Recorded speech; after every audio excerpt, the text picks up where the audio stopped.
Welcome Internet to Psychologist Casual Review, and today we're going to be reviewing Psychoanalytic Studies of the Personality by William Fairnbairn.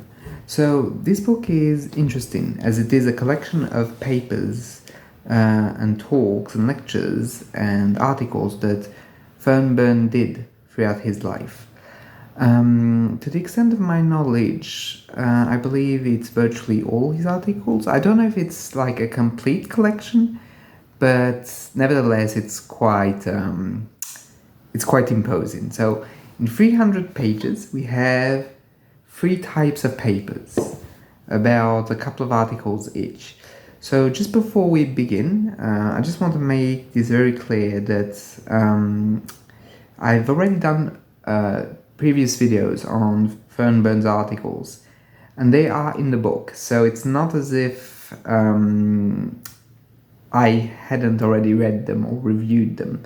So certain articles are gonna be cut, so to speak, of this review, as I've already reviewed them and you have them respectively on this channel.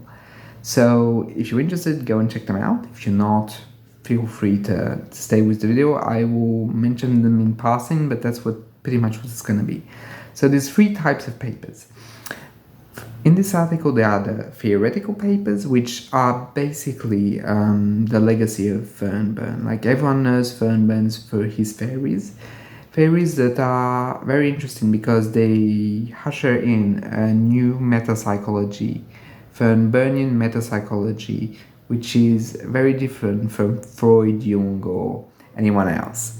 And we're gonna review that. Even if I did it in previous videos, I think it's still good to just talk about it, as it's really fundamentally at the core of the book. So the second papers are the clinical papers, in which he talks about patients. So they're very of their time, and I will explain that in detail later. And it's the third and last one that is the miscellaneous papers, meaning the papers on diverse range of topics, ranging from a psychoanalysis of communism, the ideal of communism, to the rehabilitation of sexual perverts and sexual offenders. So, let's start with the big, meaty metapsychology of Fairbairn, the theoretical papers. So for Fairbairn, what you should really understand, and it's the core of his thinking, is that the libido is not central, it's secondary. It's secondary to the object relation, meaning that the libido is object seeking. Like that's the big phrase Fairbairn is known for. Because for him, drives are not at all primary. They're more there to push the individual towards a relationship, for the individual to get the relationship. Therefore, the drives are object seeking in essence. But when relationships fail or become disastrous, frustrating, aggravating, what's going to happen is that the individual, be it a child or an adult, is going to go for drives. Drives are going to fulfill the libido is going to take the place of a good relationship. Therefore, there's going to be addictions, masochism, and so on and so forth. Not as a goal itself, because that's the relationship, but as a marking of the failure of the relationship. So that's very important, and because that way of thinking reverts Freud's system completely. Solani, in another book, which is a man that works with Fairbairn's theories, says that you can't really use Freud and Fairbairn. You kind of have to make a choice.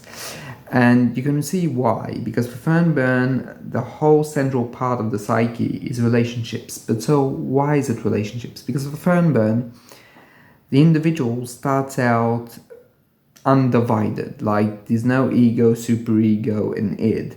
There is merely an undivided self. And what's going to happen is that the interactions of the primary caregiver, let's say, even though it's everyone else, but the first one are the primary caregivers. Basically, these individuals are going to have a massive impact in Fairbairn's theory on the infant, and the infant is going to develop a whole set of mental apparatus to try and deal with relationship. Therefore, very fundamentally, it's different from Freud, because Fairnbairn is fundamentally relational as a metapsychology, whereas Freud is more biological slash driven by drives theory. But for Fairbairn, those moments of constitution are going to come with their own issues. And contrary to what a lot of people say, I found Fairbairn to be quite nuanced in his approach. He doesn't overtly state that you can have a perfect relationship and therefore you're going to be healed by anything. No, he said every relationship, every human has to go under frustration, under unfulfilledness or sadness, and therefore the relationship is never going to be perfect.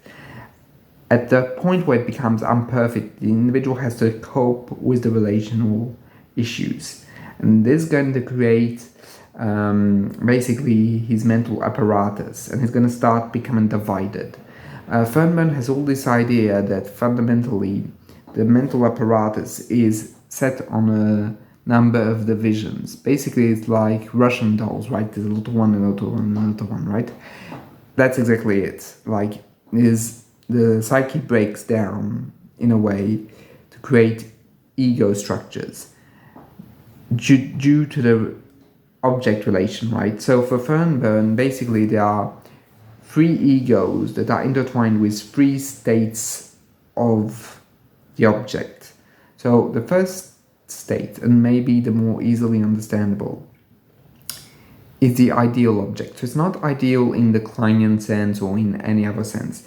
Here, the ideal object is the object that allows for some aggression and some tampering, but always in a way remains fair and just and takes care of the needs of the individual. That object is going to become the main lifter of what Fairbairn calls the central ego.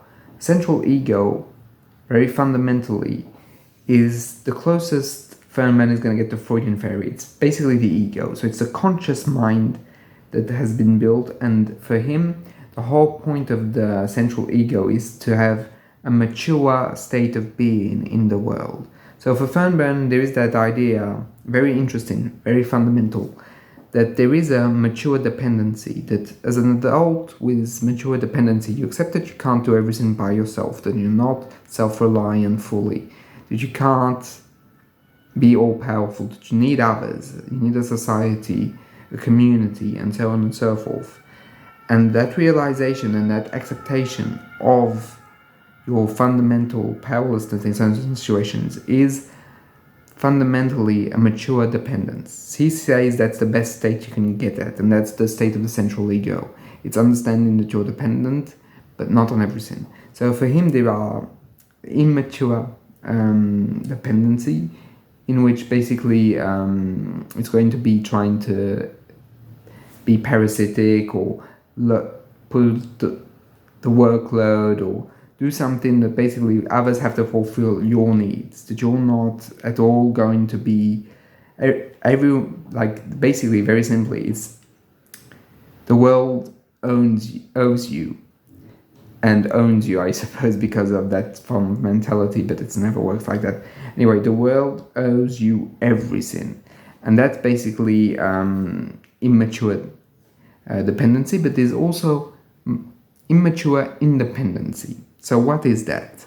Very simply put, immature dependency is when an individual is going to try and resist relationships by trying to be self-sufficient on everything, never accepting the help of anyone else, because there's an unconscious and deep fear of being too dependable and being too vulnerable towards others. So both those states of immaturity prevent the individual from fully experiencing everything to the fullest. But for Fairbairn, it's like on a spectrum, right? And you're never gonna get the end of the spectrum, like for every psychoanalyst, really. So going back to the egos. So the central ego is a mature and very, very strong or the main strength of the conscious mind. But there are two sub-egos. Those sub-egos are linked with the object in a more complicated way, because you have the exciting object, which is an object that is tantalizing. The person is always promising, always something to do, always something that can be good. It's the promise of a better future, of a hopefulness within the relationship. And that hopefulness is going to create a state of what he calls libidinal ego. The libidinal ego is going to fight fiercely to maintain the relationship and to really go full on the safeguard of that relationship. And what you have to understand is that this libidinal ego can try and save very bad relationships. And for Fairbairn, and that's what he explains in his paper, it's the primary reason of therapeutic resistance, because basically the patient does not want to give up their internal good object or the internal exciting object, right? So they're gonna basically go hard against psychotherapy, because the psychotherapy tries to create a gap, trying to reinforce the central ego rather than the libidinal one, and they're trying to drive down the exciting object to a point where it's no longer all-encompassing force within the psyche of the individual. So basically the libidinal ego is that part of the mind that's like, I have to save this relationship, I have to do everything. If I do that, they will love me, they will care for me, they will do everything that we want, and we will be wonderfully happy. That's basically the gist of it, right? I'm simplifying it, but I think you get the idea. And there's going to be a second part, that's a sub-ego, that's the complete opposite, which is bounded by the rejecting object. So when the object is neglectful, hateful, destructive, it's going to trigger a response in the person where the person is going to identify all those rejectful traits within themselves, creating the anti-libidinal ego, which Fairnbairn calls the internal saboteur. But we now say anti-libidinal ego, so that's what I'm going for, right? Even if in this book you're not going to find it under that appellation. So basically, the anti-libidinal ego is that resentfulness, that hatred that's built up, that explosive aggressivity towards the rejecting object. And you might think, well, it's great, the anti-libidinal ego can help the central ego. It doesn't, because basically what you have to understand is that the anti-libidinal ego is also a way of maintaining the relationship, but it doesn't maintain it through love and hope like the libidinal ego, but through hatred and destructiveness and aggression, meaning that it's a never-ending spiral of aggression, complaints, frustration towards the object. And the problem is also that both sub-egos neutralize each other. Like when you have the anti-libidinal ego, you can't use the libidinal ego. When you have the libidinal ego, you can't even use the anti-libidinal, because sins are so split. Because remember, for Fairbairn, everything is divided, compartmentalized within the mind, meaning that everything is basically a massive dissociation of many bits. And that's what constitutes the psyche, is that fragmented vision of sins, because of the inner frustration and failure of object relationships for Fairbairn, that just creates the breaks of the mental apparatus. So that being said, so that's the big theory of Fairbairn. He also has a very, very interesting theory of the return of the bad object. So in the return of the repressed bad object, what he feels, because Freud was adamant that repression was due to guilt, to the fact that one felt guilty of one's urges, for example, like the big one, the Oedipus complex, and the incestuous wishes towards the mother, right? But for Fairbairn, that's not the point. The point is not the guilt, because the guilt is experienced on a conscious level, therefore it can't be repressed. However, it's true that people do repress their trauma. I mean, when I mean repressed, right, push it down. It's pushed down for one single reason. For Fairbairn, if it comes back through the bad object is going to come back as well. All the bad experiences, all the hatefulness, all the destructiveness spikes back in an instant, and the person can't deal with that, doesn't want to deal with that, because it's basically like reopening all the wounds that were tried to be buried. And that reopenness of the wounds also causes another massive problem. It causes the problem the person tries to maintain their stability within their inner mind, but it fails because basically your bad object comes back and breaks everything down. So basically for Fairbairn, and it's very, very interesting, the repression is the repression of the bad object, not of guilt, and he completely differs from Freud. On another topic of like disagreement, he feels that what people have when they are being drug addicts, or when they do stuff, or when they basically have suffering behavior, instead of seeing it like stages, like the anal stage, genital stage, or the oral stages, he sees it as basically techniques to try and cope with a bad relationship, a bad internal relationship, I'm meaning, of course. And what I mean by that is that basically inside everything that went badly is internalized. And for Fairbairn, the whole point of therapy is to try and break down that inner internalization of bad objects. And contrary to what I've already read, the internalized object also needs to be a good object that's internalized, and that's what's going to create the ideal object and the central ego. And when both of those elements have enough strength, the individual can heal, but it's a long and arduous process. And that's outright stated by Fairnbairn, who felt that everything was going to be the object of hard work. Like there's no easy therapy, right? So that's basically the whole gist of the theoretical papers. And as I stated, that's what Fairbairn is well known for. That's basically his legacy to the world. And it's a good one, a great one. And I liked it because he's like in a dialogue with Freud. If you know Freudian ideas, you see how Fairbairn kind of dialogues with them. And that's incredible. And I really like that aspect of back and forth, really. So moving on to the second bunch of papers, the clinical papers. So papers about the patients. So I talked a lot about a patient who had psychotic symptoms, bipolar, called at the time maniaco-depressive, and war veterans, which were called war neurosis at the time. That's the old vocab. Anyway, in those papers, you get the sentiment that Fairbairn is much more interested in the patients and the patient's history, and he's very thorough in the breaking down of the history of the patient. However, and I'm gonna say this as I always say it, it's complicated nowadays because he never talks about psychoanalytical technique. He only talks about how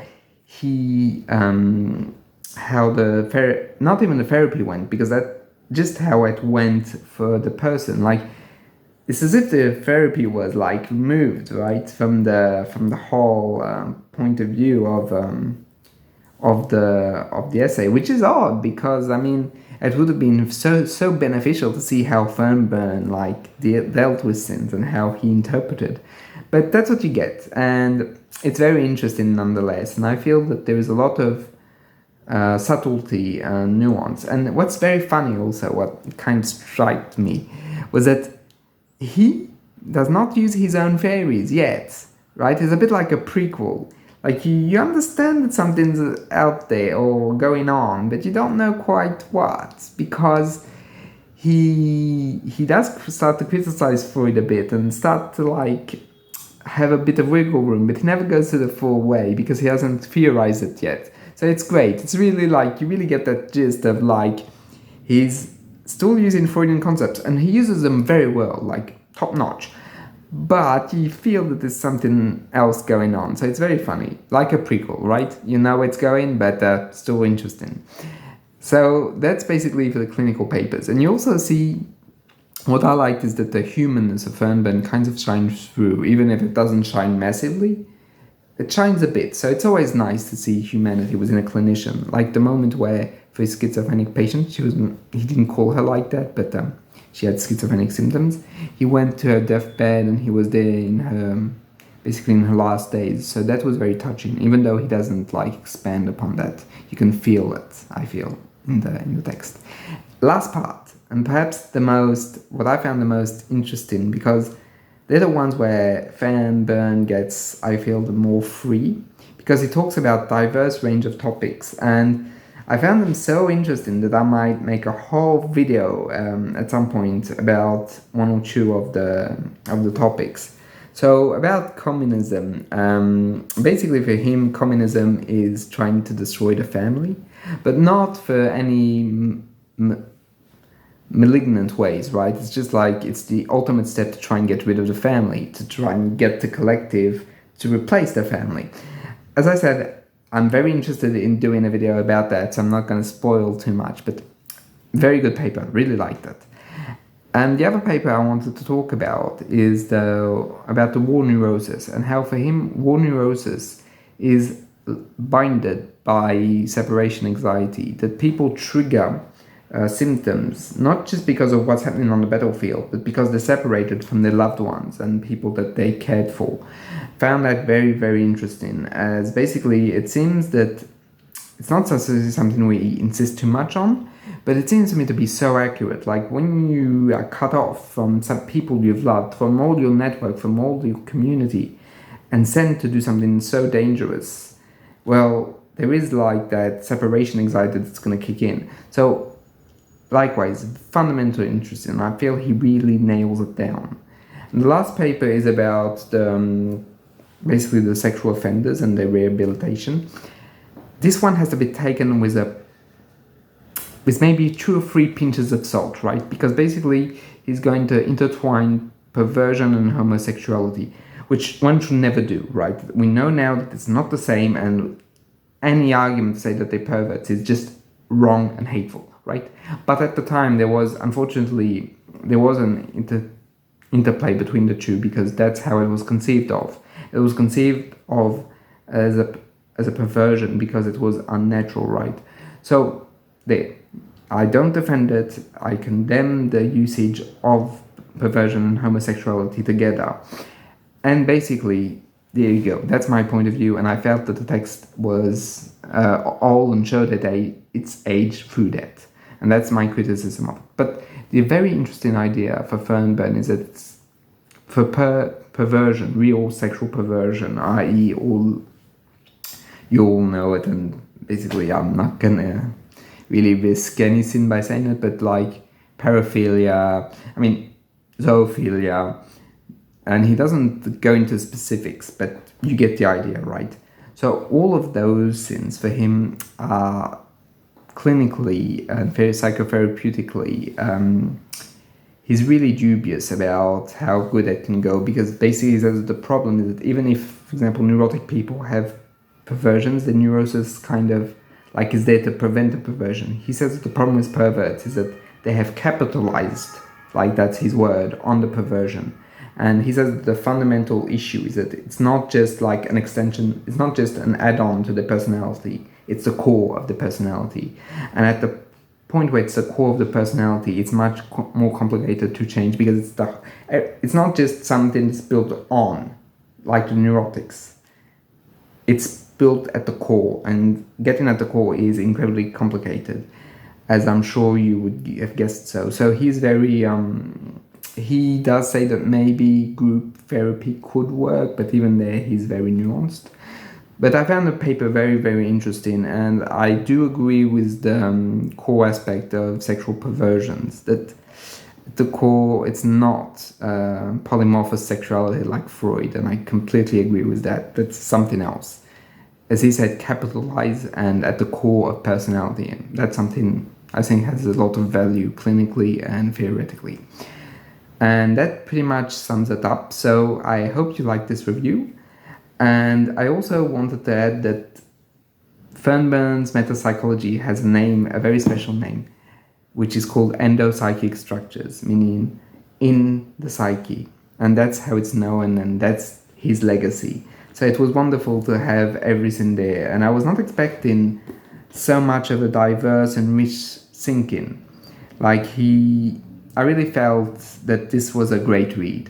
It's very technical, so if you don't like technicity, it's not really for you. But if you like playing with ideas or thinking with many different points of view, or even enriching your own point of view, it's a top-notch book. So I hope you liked the review, and I'll see you in the next one. Bye.